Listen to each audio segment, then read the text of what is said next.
guys, so today's workout we're really just gonna jump right into.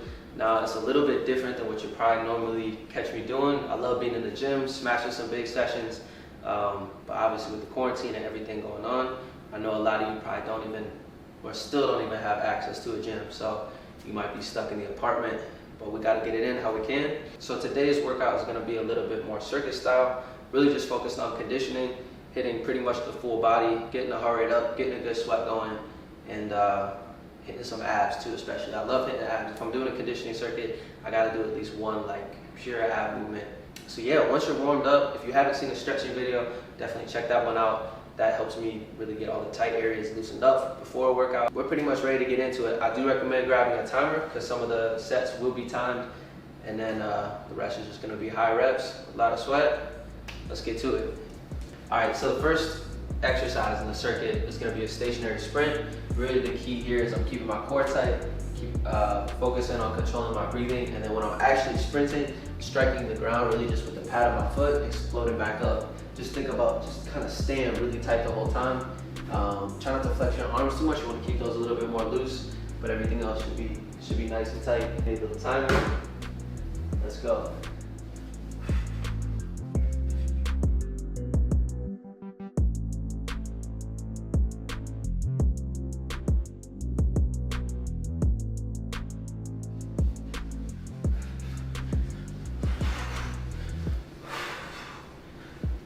As soon as you're done with the sprints, we're gonna come down into one of my favorite movements.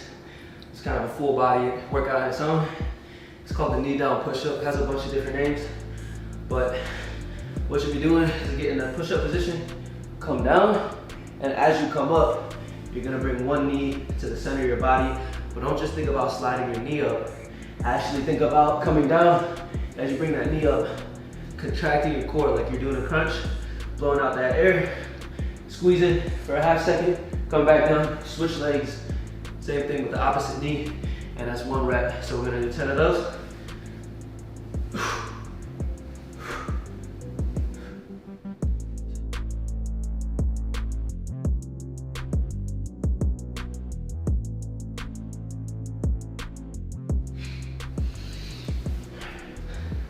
Set this little time. This thing's nice, man. I like this.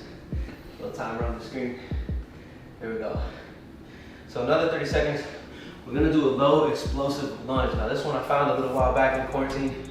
It's a lot harder. Like a traditional jumping lunge, you're here, exploding up, and then landing softly on the balls of your feet, and then switching. You can do that if you really want, but I think the low one's more challenging because you just want to create enough force to get off the ground and switch your legs. So you really don't have too much time between jumps. So you're here, exploding. So think about just more switching your legs, but you do have to explode up. Again, keeping the core tight, keeping the breathing control. We got 30 seconds of that.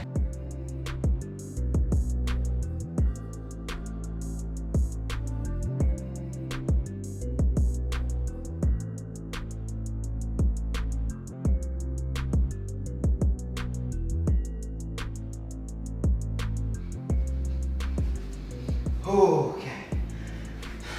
Back into another exercise for the abs. This one's gonna target the obliques a little bit more. Come down into a plank position. Come up. And now the key is keeping that plank position as strict as possible. So what that means is basically I'm just trying to keep my pelvis low to the ground, right? And I'm twisting, bringing my knee pretty much to the opposite elbow. Coming back, knee to the opposite elbow. But I want to really, like I said, focus on keeping my hips low, so I'm forced to work my abs a little bit more. I don't want to arch and make it easier on myself. So we got 12 aside. Let's get it.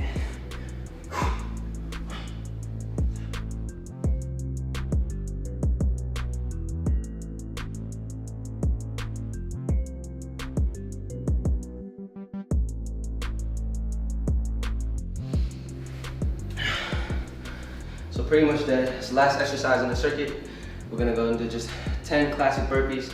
Now if you can, if it's comfortable, when you jump down, catch yourself with your chest, try to absorb the impact, and then come back up with both feet. I like that a little better, it makes it a little more challenging. If you can't do that, that's fine. Come down, just step one foot back and then the other. Then do your push-up, jump up. Or if that's tough too, go down 1 foot at a time, come up 1 foot at a time, then go into the jump. I'm gonna do both feet at the same time because I need to kick my own butt. I need to sweat a little bit. So 10 of these to finish it off.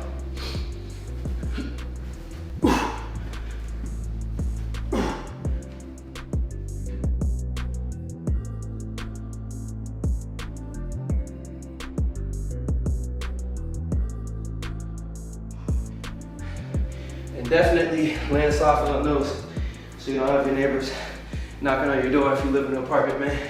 So I'll give it 1 minute and then I'm gonna go through that circuit 3 more times. And that's it. You know, it's real simple. If you're really timing the whole thing out on your own, it'll be like 2.5 minute rounds. You can do really the whole workout, man. You should be able to do it under about 15 minutes. Obviously, if you're new to it, try to focus on form, slow things down just a little bit. Your heart rate's still gonna go up, believe me. So I say we finish this workout off. Can't get a protein shake. Let's do it. I only got 10 more seconds, man.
You can't tell by my breathing.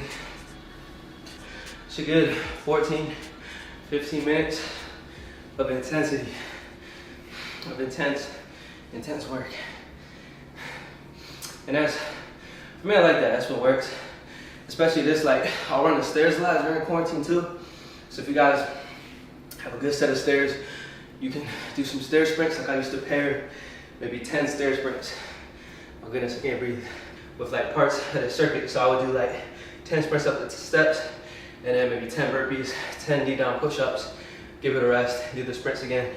Mentally going, okay, maybe I can't get it in, not gonna have the weights, but I still wanna find something that's gonna challenge myself or I can be intense, push mentally, and yeah, get a good sweat, even in the apartment.